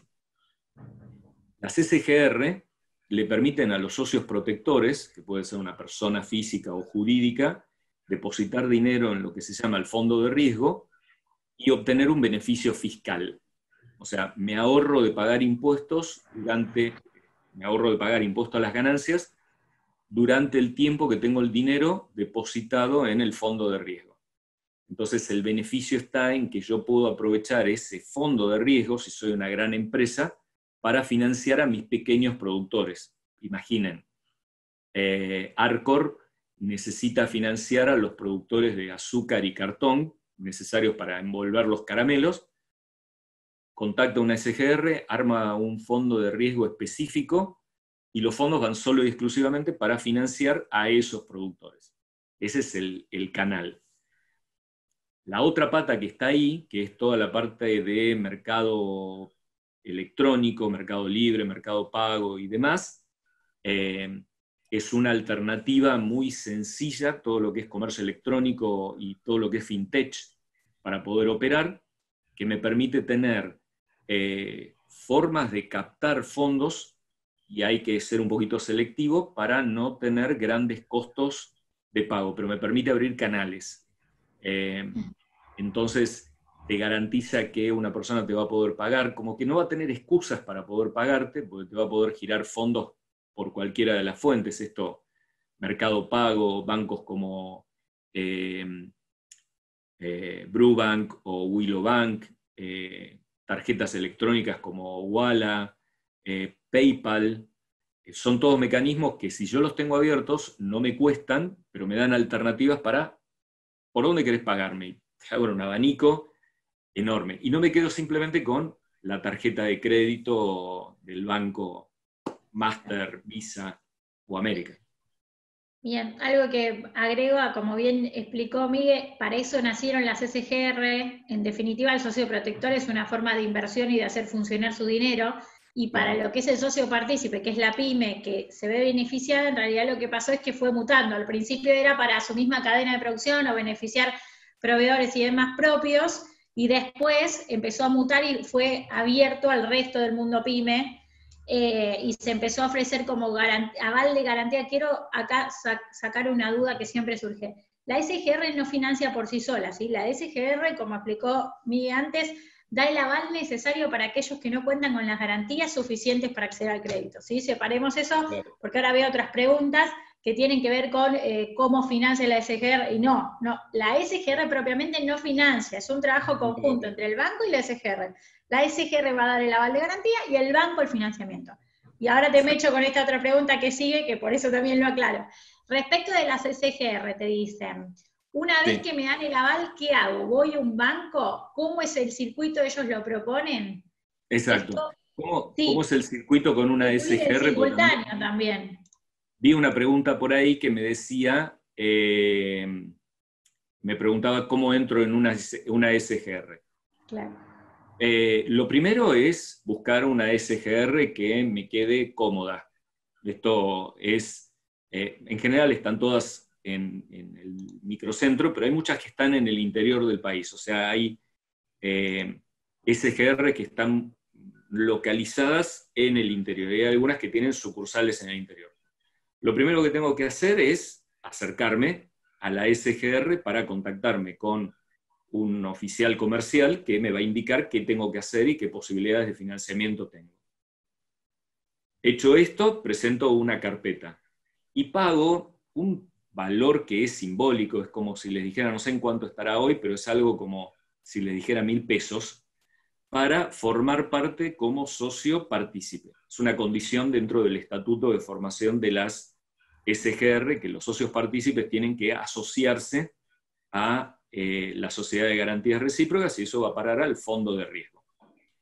Una vez hecho esto, la carpeta circula dentro de la SGR, depende del canal, depende del producto. Hay algunos productos que tienen una resolución más rápida y más ágil que otras.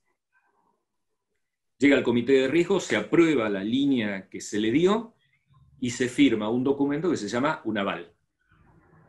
Con ese aval, el cliente va al banco y lo presenta como garantía. No va a tener que presentar otra garantía adicional, porque la SGR ya tomó una contragarantía, que puede ser los ejemplos que yo les daba: un campo, una vaca, un camión, una casa. Toma una garantía alternativa. Yo lo que recibo, no recibo dinero de una SGR, recibo un aval. Normalmente las SGR están relacionadas con varios bancos, como mínimo 3 bancos.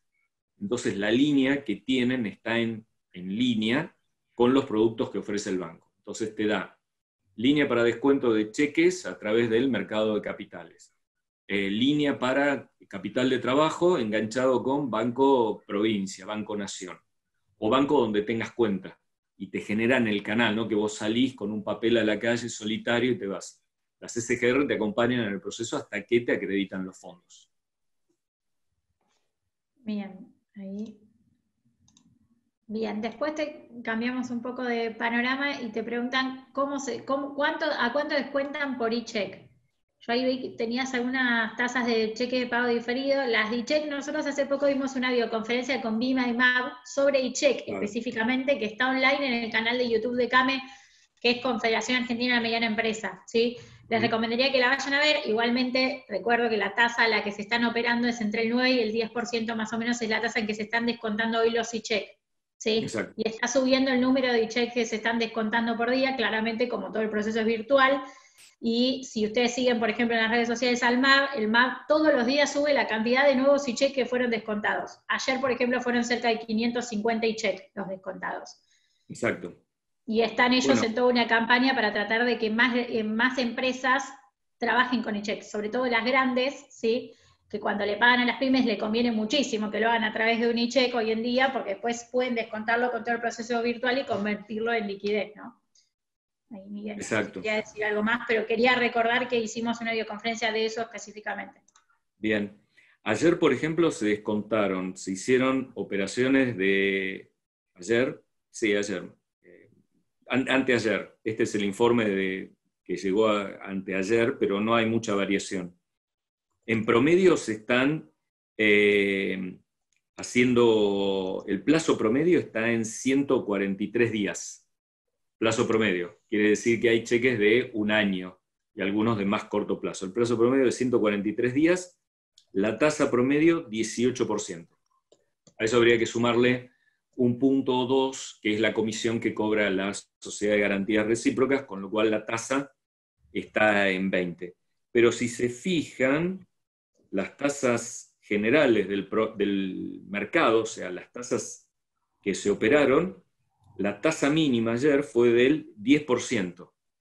Y la tasa máxima, que fue una pequeña cantidad de operaciones y muy corto plazo, llegó a 33%, pero el promedio estuvo en 10, 16, 13, 15, la mayor cantidad de operaciones se hicieron a esa tasa. La mayor parte de operaciones, o sea, yo les diría el 70% o el 80% del mercado se hizo en tasas menores al 16%, con lo cual es una muy buena alternativa para poder operar el cheque de pago diferido.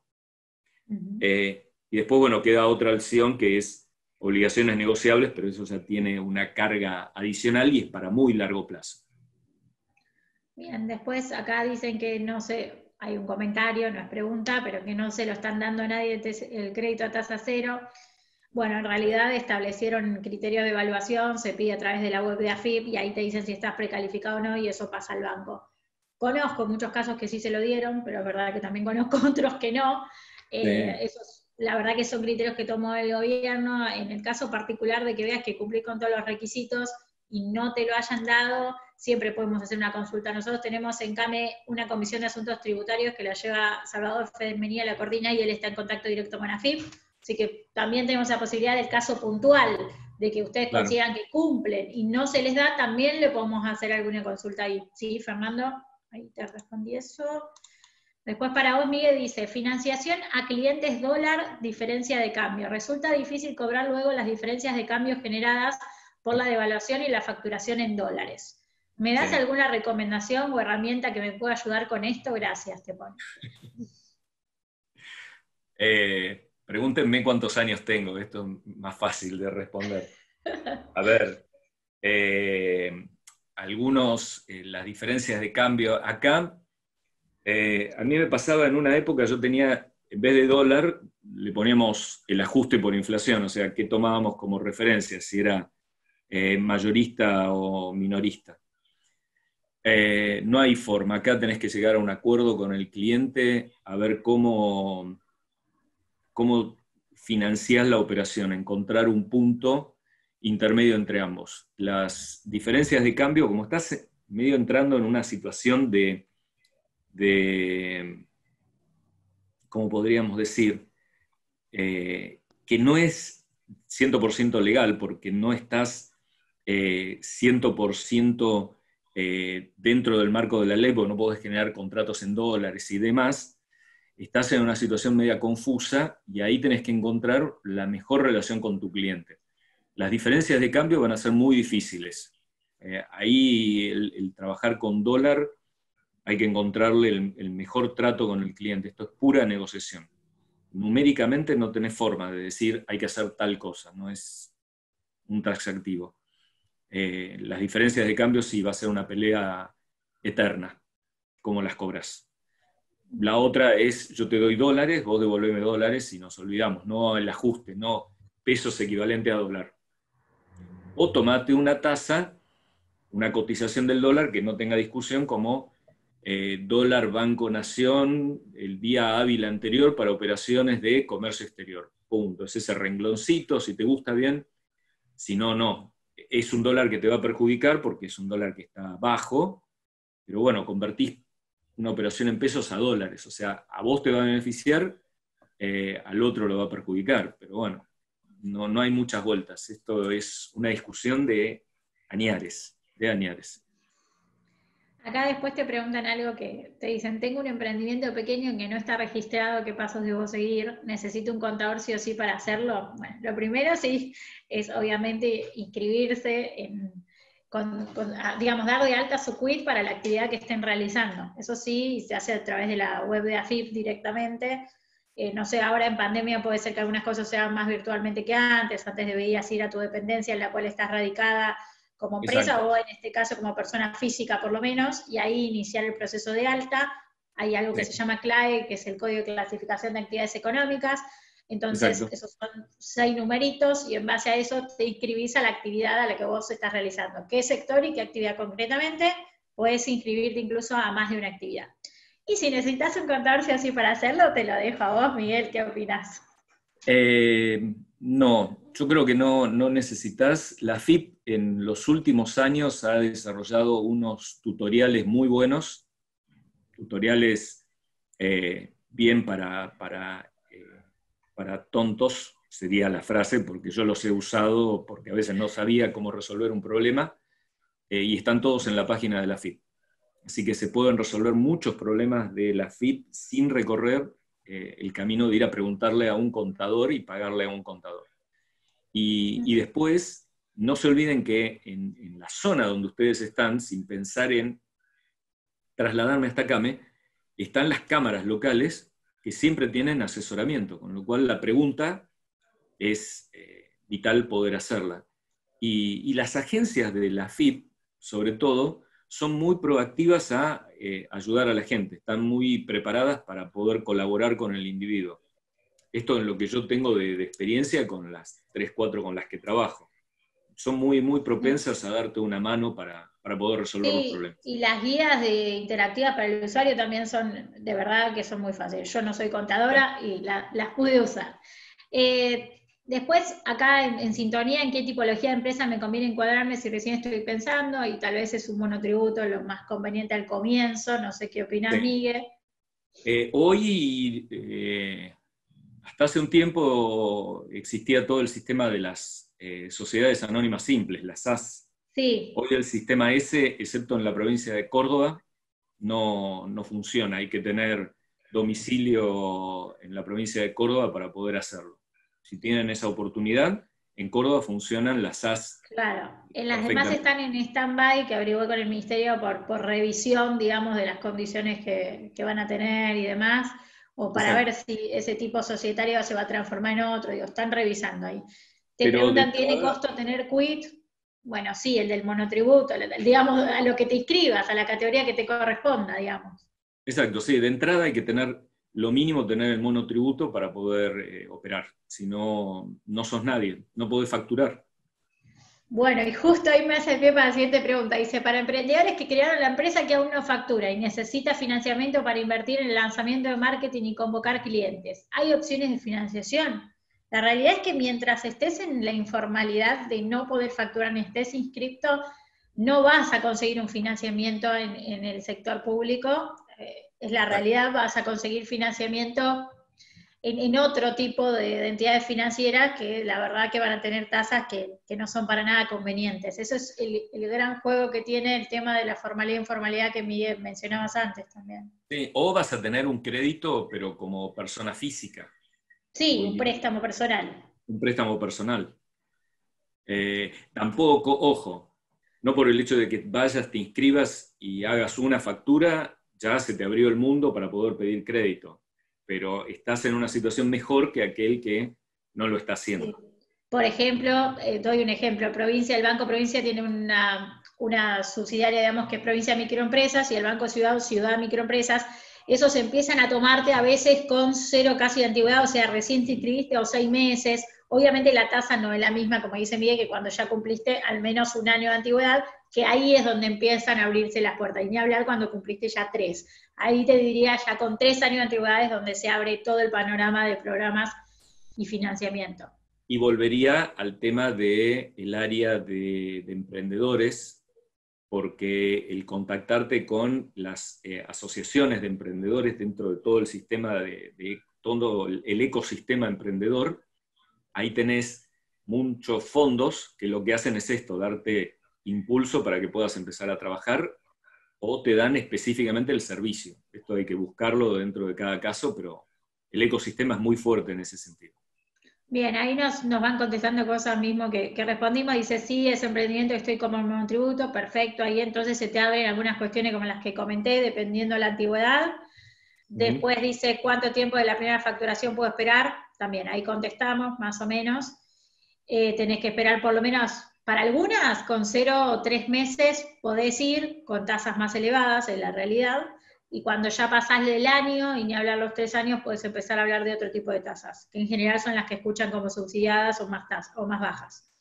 Te dice, Exacto. estoy en Córdoba, tengo suerte, ¿qué ventaja tiene la SAS? Justo está, bien, tenés Bueno, dos que justo están en Córdoba, te están diciendo. bueno, bárbaro.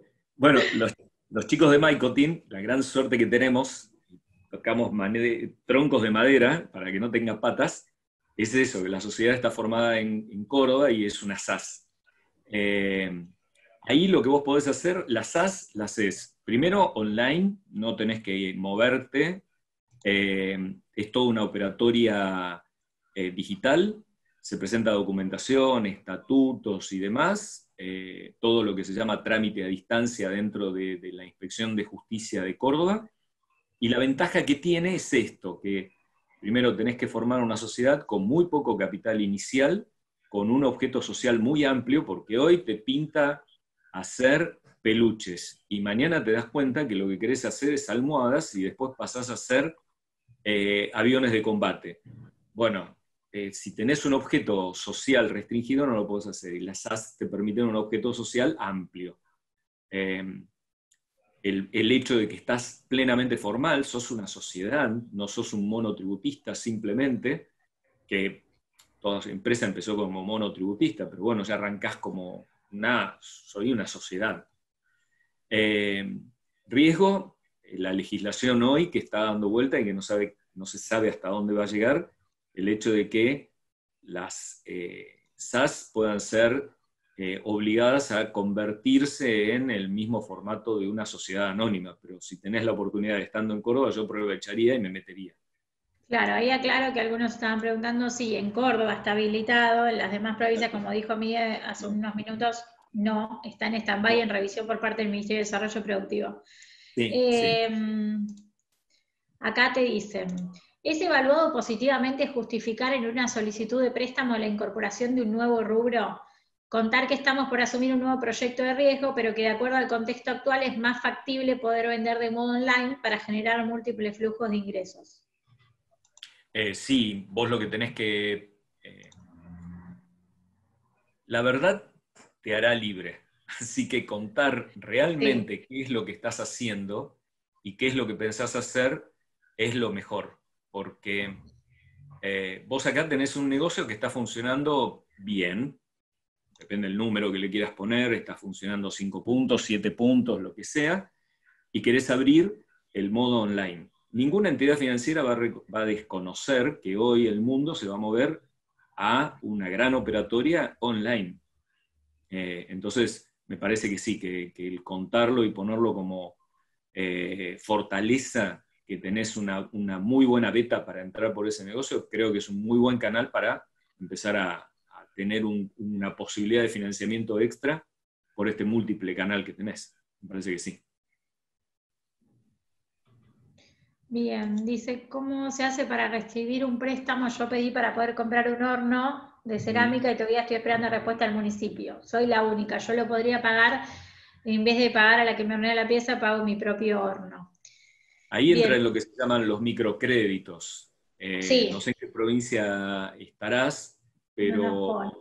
entra dentro de lo que es el sector muy típico de microcréditos. Ahí hay que Sí, yo buscarla. calculo que deben ser microcréditos municipales, por lo que nos dice la Exacto. municipalidad. Ahí, Viviana, lo que te ofrecería es escribirnos a financiamiento@came o a incubadora@came, dependiendo cuánta antigüedad tengas, y lo vemos.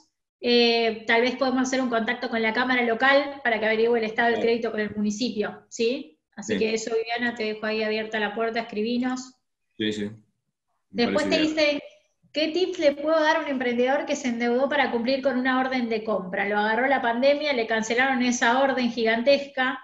¿Cómo me sugerís que podría refinanciar sus deudas para empezar de nuevo? Te ponen. Bueno, habría que conocer más del tema y ver con quién se endeudó y ir a plantearle la realidad al acreedor. Mira, la situación es esta. Cuando esto se recupere, la operación probablemente va a funcionar. Si se te canceló la orden de compra, no hay mucha más historia. O sea, la única forma es encontrarle que el acreedor te quiera refinanciar, poner stand-by la deuda, pero es una situación terrorífica esa, ¿eh? Pero hay que ir a hablarla y plantearla de la mejor forma posible, con todos los argumentos, mostrar que vos tenés voluntad, pero que tenés una imposibilidad total. También haría una consulta con un buen abogado. No por plantear la teoría de imprevisibilidad y todo eso, porque no cabe para esta circunstancia, pero para buscar una protección legal, no para decir, me hago el cocorito diciendo, y si no me refinanciás, demandame, no. Pero para Claro. estar seguro de los argumentos legales. Después acá algunas preguntas así muy, muy concretas. ¿Cómo sé dónde está el SGR en mi lugar de residencia? Viviana, mandanos un medio de financiamiento, o si no puedes entrar a las páginas de Viva y MAB que tienen publicado el listado de SGR que están activas en este momento. Y hay una cámara de sociedades de garantía recíproca también. También, sí. Después... Hay algunas que funcionan por aplicación, ¿eh? Tienen una app. Ahí tienen ustedes la sí. imagen de varias sociedades de garantía recíprocas, pueden buscarlas por la aplicación, y también hay algunas que funcionan por ahí. Después estamos así como muy justo con el tiempo, pero veo que hay todavía 70 y pico de personas, entonces trato de contestarle a la mayor Dale, cantidad de las dale. preguntas, pero voy a tener que ir cerrando porque estamos bastante excedidos con el uso de la plataforma. Mm, tienen que seguir con otros webinars. La dale. SGR es para pymes en funcionamiento, pero hay experiencia con emprendimientos nuevos. En algunos casos No, los hubo. En la sí, normalidad, Asindar, por ejemplo, estaba con una experiencia de claro, trabajar con emprendedores, pero lamentablemente cuando empezó la pandemia cerraron y están trabajando con clientes de ellos. Es el caso de SSGR. sí, Después con emprendedores que recién estén comenzando sin antigüedad, por lo general no trabajan las SGR y habrá que no. esperar la nueva normalidad a ver cómo va a reformular Asindar, si va a volver a ese proyecto o no. Pues Sí, ahí yo está. apuntaría a lo que son capitales semilla, fondos ángeles, incubadoras, porque ahí es donde Sí, está el financiamiento. y acá para ir cerrando, hay una pregunta un poco más de Leonardo que tiene más que ver por ahí de la reflexión y me gustó para dejarla hacia el final. Dice, ¿por qué crees vos, Miguel, que los empresarios y emprendedores prefieren trabajar en la informalidad en nuestro país? ¿Y cómo cree que esto podría mejorarse? ¿Puede tener algo que ver con que exista demasiada presión por parte del Estado? Entiendo que por ahí es la presión fiscal. Sin lugar a dudas es una de las grandes banderas de CAME el hecho de trabajar en bajar la gran presión fiscal que tienen las pymes cuando tienen que trabajar, por supuesto, en la formalidad con sus empleados, las cargas sociales y demás que todos conocemos. En Sí, este país tiene la verdad un peso enorme. sí, Personalmente, antes de pasarle la palabra a Miguel para que haga la reflexión final, creo que tiene muchísimo que ver con esto y con la gran burocratización. Tal vez hay que seguir trabajando en la simplificación de todo lo que es las gestiones con el Estado, porque hacen que esa gran bola combinada a una gran presión y un costo fiscal altísimo haga que sea difícil, ¿no? Te lo sí. dejo a Miguel, porque es una pregunta ya de reflexión personal que hacemos. Sí, mira, leía el lunes, fue el fin de semana, Kachanowski hizo un trabajo de investigación, o sea, números fríos, estadística, nada más. Está publicado en LinkedIn y después lo va a hacer público para que todo el mundo lo pueda tener. Es un trabajo estadístico de 300 páginas, una cosa así. Y una de las cosas que hay ahí es el hecho de que proporcionalmente la población argentina, por un lado, en los últimos años la expectativa de vida pasó de 40 años que teníamos a 80. Ya tenés un problema. La gente se jubila a los 60. O sea, tiene un promedio de expectativa de vida de vivir un 50% de lo ya vivido, un 50% más. Ya tenés un problema de que no cierra matemáticamente todo lo que vos aportaste durante tu vida legalmente por la cantidad de jubilados que hay, relacionado con la cantidad de trabajadores formales que hay. Ahora, ¿qué pasaría si todos los trabajadores estuvieran en la formalidad? Eh, ¿Mejoraría la situación de las jubilaciones y demás? No lo sabemos. Pero por el otro lado, el Estado como estructura física global, no solo el Estado nacional, sino todo lo que llamamos Estado, creció mucho más que proporcionalmente al crecimiento de la población. Con lo cual, si vos cada vez proporcionalmente tenés menos gente con relación a la gente que vive relacionada con el Estado, que son jubilados, empleados públicos, asignaciones y demás, que no discuto si corresponden o no corresponden, pero vamos a los números fríos, cada vez se te va haciendo más difícil el poder sostener toda esa infraestructura. Y la única fuente genuina que tiene el Estado para vivir está dado por los impuestos. Uno puede decir, bueno, trabaja como empresa pública, pero entonces ahí se te pone una dicotomía. Yo como empresa pública del Estado no puedo cobrar el precio que cobraría un privado. ¿Por qué? Porque soy Estado. Un hospital público no es lo mismo que ser socio de una medicina prepaga. Los dos tienen el mismo funcionamiento, pero llegás al hospital público por los impuestos.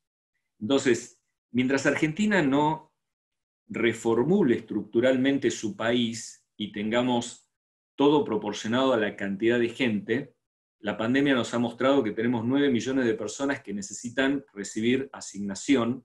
Esto es un número altísimo si pensamos que somos 45 millones de habitantes.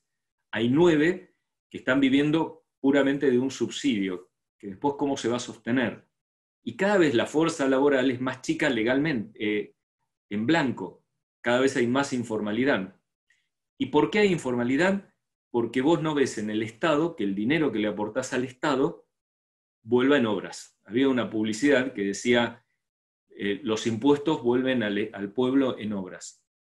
No lo ves, porque todos los que estamos por ahí miramos alrededor y nos encontramos con calles asfaltadas 5 veces, pero son de barro, hospitales no terminados, aeropuertos no terminados, caminos rotos, no lo vemos en obras. Escuelas, estamos en el bicentenario de Belgrano. Belgrano donó no sé cuántos pesos oro para hacer 4 escuelas, de las cuales se hizo una. Yo creo que esa es la demostración más grande. El dinero no vuelve en las obras que debería volver. Entonces uno dice, ¿para qué te voy a pagar? Esto es como cuando vamos a comer, te pedí una milanesa, me trajiste un estofado. No, llévatelo y me voy. Pasa eso. ¿Cómo se soluciona? Yo tengo 60 años y lo he escuchado de mi viejo que tenía 30 años más que yo y no tiene una solución real porque es parte de lo que tiene que hacer la gente. ¿Va a haber mucha presión? Siempre. ¿Corresponde? No. 162 impuestos es muy difícil de legislar. Con 3 se puede legislar, controlar y trabajar. Hace falta tanta gente en los ministerios. Yo trabajé en el Estado y no es necesario. En una empresa pública, en una empresa privada, si el Estado fuera una empresa privada, se movería con la tercera parte de gente. El número es muy alto. Cuando te vas a fijar el número de personas que viven del Estado, como decías antes, es de más de 19 millones en nuestro país. Claro. Estamos hablando de casi la mitad de nuestro país vive Exacto. siendo empleados del Estado, recibiendo un subsidio, atención especial. Ya la reforma que necesita, y no estamos hablando de cuestiones políticas acá, estamos hablando de cuestiones numéricas de la caja del Estado, Claro. o sea, cómo funciona la reforma estructural que se necesitaría y un poco para debatir esto de la informalidad, ¿no? Pero Que, no lo que conseguís. atraviesa las gestiones políticas, en realidad, es una Claro. cuestión estructural de nuestro país. Claro, vos esto lo conseguís. ¿Cómo evitás que una persona viva de un subsidio? Es porque le das un trabajo. ¿Cómo generás trabajo? No se genera espontáneamente, no es un simonqui que lo pones en agua y brota. Pero también tenés que hacer cosas pro esto, las SAS. ¿Es un mecanismo para generar empleo? Sí, hay 45.000 personas que viven de las SAS. Y puede ser más, y pueden ser más. Yo, parte, digamos, entre comillas, de mi ingreso proviene de una SAS. Promover esto, facilitar el acceso de los monotributistas o de los individuos a una actividad comercial formal. El generar mecanismos que te obliguen a estar en la formalidad. El mostrarte que es más conveniente ser formal que informal. Y eso requiere tiempo y vocación de servicio de parte del Estado en legislar a favor de que toda la gente pueda trabajar y vivir dignamente. Pero bueno. Eso te da para hablar, nos podemos quedar horas charlando, Horas. la verdad, debatiendo Sí, sobre sí, este sí, tema. así que Miguel, te creo que va pido por eso. si les escribís en el chat el nombre del autor que mencionaste que va a hacer la publicación en LinkedIn. Lo pongo acá en el chat. Sí, Sí. ponelo en el chat para todos, así ya les queda. Así que bueno. Bueno, Miguel, la verdad que un placer, gracias. De verdad que nos quedamos todos reflexionando. Les agradezco a todos los que se quedaron hasta el final. Voy a compartir un poquito pantalla para los avisos ya parroquiales. Bien. Que tienen que ver con otras videoconferencias que se hacen desde CAME, que las hace el área de CAME Educativa, ¿sí? Tiene 85 cursos a distancia que son gratuitos, y ya acá dice 26, pero ya más de 30 y pico de videoconferencias. Ahora están trabajando todo lo que es, bueno, teletrabajo, comercio electrónico y demás, así que en eso los invitamos a chequear la web de CAME Educativa, ¿sí? Para verlo. Y después comentarles que el próximo taller, como les dije, va a ser de técnicas de venta y gestión de quejas y reclamos de nuestros clientes, lo va a estar a cargo de Daniel Carballo, así que los esperamos, ahí está nuestro correo en pantalla, incubadora@came.org.ar. Y bueno, mil gracias, Miguel, de verdad, un placer, y gracias a todos los que participaron. Gracias, es un gusto. Hasta la próxima. Saludos, chau, Chao, chao. chau, que sigan bien y buena jornada.